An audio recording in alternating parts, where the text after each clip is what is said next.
চুরি রোধ করতে এবার সংস্থার কর্মকর্তারা তারা গিয়েছিলেন এলাকা পরিদর্শন করতে, কিন্তু সেখানে গিয়ে দুষ্কৃতিকারীদের হাতে আক্রান্ত হতে হয়েছে এমনই অভিযোগ। এবং জানা গেছে যে পরিদর্শনকারী ভিজিলেন্স টিমের উপর প্রাণঘাতী হামলা চালানো হলেও পুলিশ এক্ষেত্রে নিষ্ক্রিয় ভূমিকা পালন করেছে। অভিযোগ তুলেছে বিদ্যুৎ বিতরক সংস্থা সাই কম্পিউটার লিমিটেডের ভিজিলেন্স টিম এবং গুরুতর জখম হয়েছেন দলের 3 সদস্য। ঘটনাটি অবশ্য ঘটেছে গত 19 নভেম্বর সকাল প্রায় 11:45 নাগাদ চণ্ডীপুর ব্লকের ফুলতলি গ্রাম পঞ্চায়েত এলাকায়। এবং ঘটনার পরই কৈলাসহর থানায় লিখিত অভিযোগ দায়ের করা হলেও পুলিশের নিষ্ক্রিয়তার অভিযোগে তীব্র প্রশ্ন উঠতে শুরু করেছে। এখনো পর্যন্ত অনেকেই সেক্ষেত্রে চিকিৎসাধীন রয়েছেন। তার পরিপ্রেক্ষিতে পুলিশ কেন ভূমিকা গ্রহণ করছে না, সেই জায়গা থেকে তারা সাংবাদিক সম্মেলনে মিলিত হয়েছেন এবং সাংবাদিক সম্মেলনে তারা গোটা বিষয় তুলে ধরেছেন। কি রয়েছে বক্তব্য শুনুন।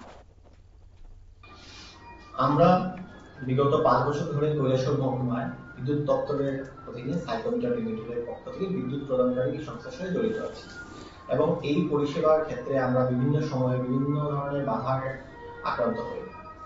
এরই একটি সবচেয়ে জঘন্যতম দৃষ্টান্তমূলক হয়েছে আমাদের এই 19 নভেম্বর, যেটি ফুলতলি গ্রাম পঞ্চায়েতের একটি ঘটনা ঘটে। এই ঘটনায় আমাদের কিছু কর্মীরা গুরুতরভাবে আহত হয়েছে। এর মূল বিভ্রান্ত হলো গিয়ে আমাদের কিছু ডিটেইলস ভেরিফিকেশনের ক্ষেত্রে আমাদের ভিজিলেন্স টিম ফুলতলি গ্রাম পঞ্চায়েতে অনুমানিক 11টা ঘটিকায় ওই গ্রামে তদন্ত করতে যায় এবং সেই সময় কিছু দুষ্কৃতীরা তাদের উপরে ধারালো অস্ত্র এবং লাঠি দিয়ে আক্রমণ চালায়। এই আক্রমণে আমাদের 5 জন কর্মীর মধ্যে 2 জন মহিলা কর্মী ছিল, যার মধ্যে একজন গুরুতরভাবে আহত হয়েছেন এবং 2 জন পুরুষ কর্মী যারা গুরুতরভাবে আহত হয়েছেন তারা ডিস্ট্রিক্ট হসপিটালে চিকিৎসাধীন রয়েছেন এবং 2 জন অল্প স্বল্প চিকিৎসা করে এখন নর্মালাইজ আছেন, ওনারা বাড়িতেই আছেন।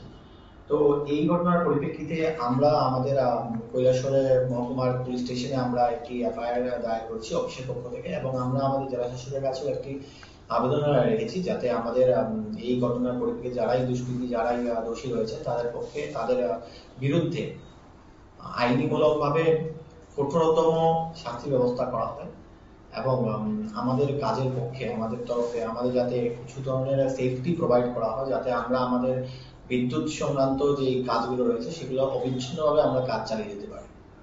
সেই এলাকাতে আমাদের কিছু আইডিয়া বেসিসে যে ওইসব ঘরে কিছু আমাদের ভিজিলেন্স চেকিং করতে গিয়েছিল, যেটা আমাদের রেগুলার চেকিং হয়ে থাকে। সেই চেকিং করার ক্ষেত্রেই আমাদের স্টাফরা গিয়েছিলেন।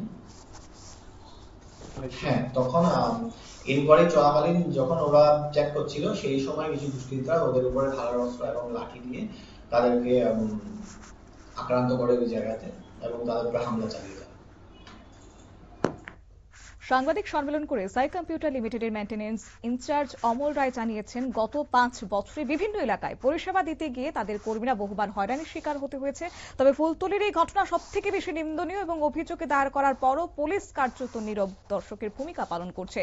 অভিযুক্তদের দ্রুত গ্রেপ্তার করে দৃষ্টান্তমূলক শাস্তি নিশ্চিত করতে হবে। ভবিষ্যতে নিরাপত্তা দিতে রাষ্ট্রের সেটা দায়িত্ব বলেও তারা জানিয়েছেন। একই সঙ্গে সাংবাদিক সম্মেলনে সংস্থার deputy general manager Harendra Sharma উপস্থিত ছিলেন। বিদ্যুৎ পরিষেবা প্রদানকারী সংস্থার কর্মীদের উপর এইভাবে হামলার ঘটনায় একটা আতঙ্ক এখন তাদের মধ্যে বিরাজ করছে।